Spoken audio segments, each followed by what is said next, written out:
So I'm Brent Sunday of Brent Sunday Knives, Brent Sunday Custom Knives.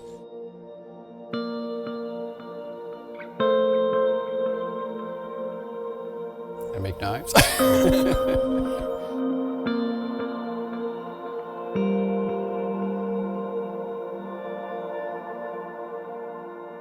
Around 2003, 4, somewhere around there, we were sitting around a table at work one day, and one of the guys was like, we should all buy some steel and make knives.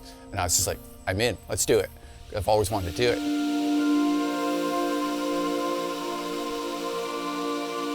There was a book I found, how to make knives, and I read it, and so I designed my own knife. Being a machinist, I was like, well, how can I make it with what I have? And so I just kind of put what I could do from each guy's way of doing it into something that I could do, and I made a knife. I think 6 of us started making knives at that time, and I think I was the only one to complete it, and I still have it. I don't show too many people that one.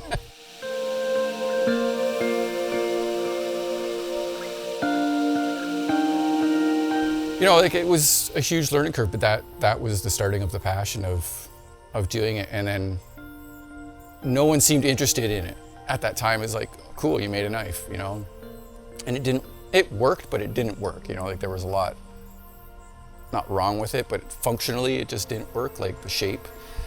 And then, so I just kind of, okay, well, maybe knife making is not my thing.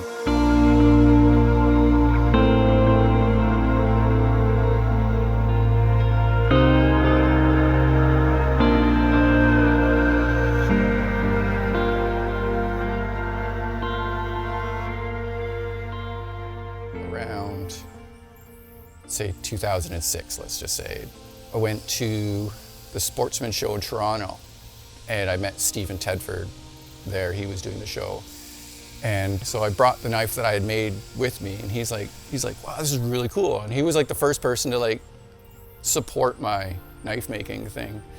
And he's like, there is a market for people doing it handmade like that. But if you really want to get into it, you got to buy yourself a belt grinder and this and that. And he goes, if you buy a belt grinder, you come here and I'll show you how to make a knife.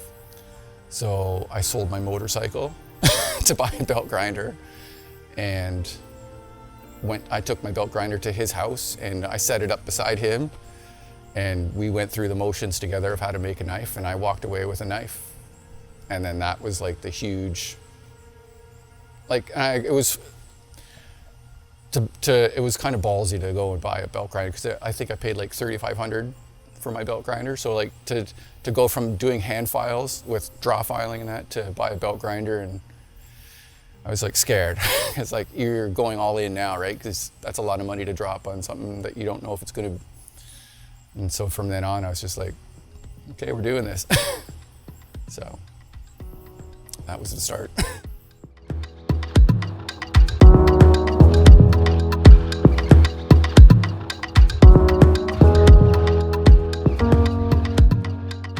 So we're going to give you a little tour of the shed where I do all my work, and then where customers come to pick out their knives to get an idea of what they're looking at or what they're interested in.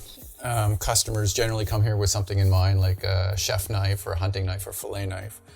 So I typically will have some sort of sample of what they want, and if the customer wants changes to the profile of the blade on a chef knife, they want something particular.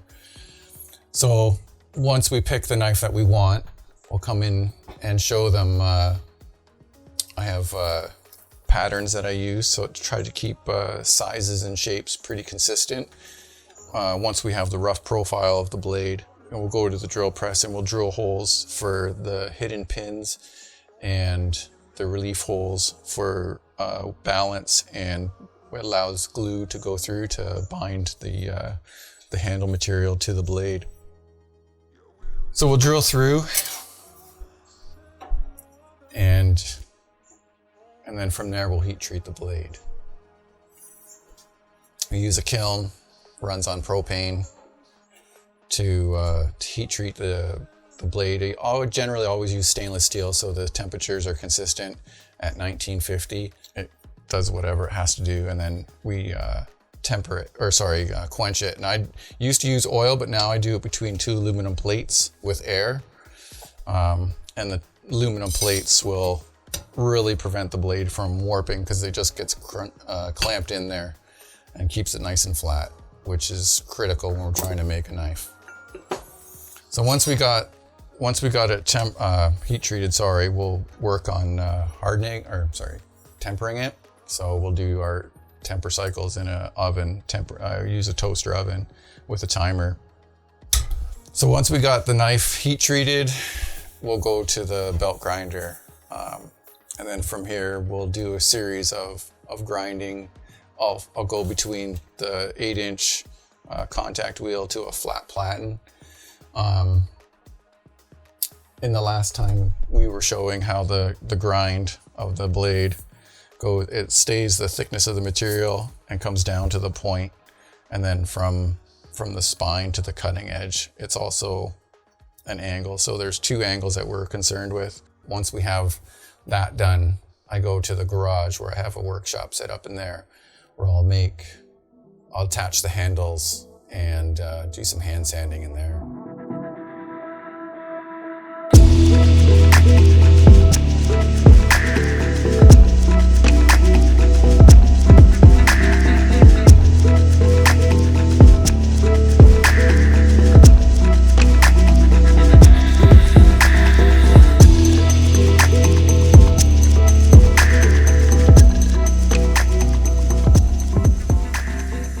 To take a raw piece of steel and turn it into something that's a tool, or even if it's not a knife, I think that's where the passion is, to turn something into something usable, functional art type thing. Because I don't call what I do art. It's not art. But it's functional something.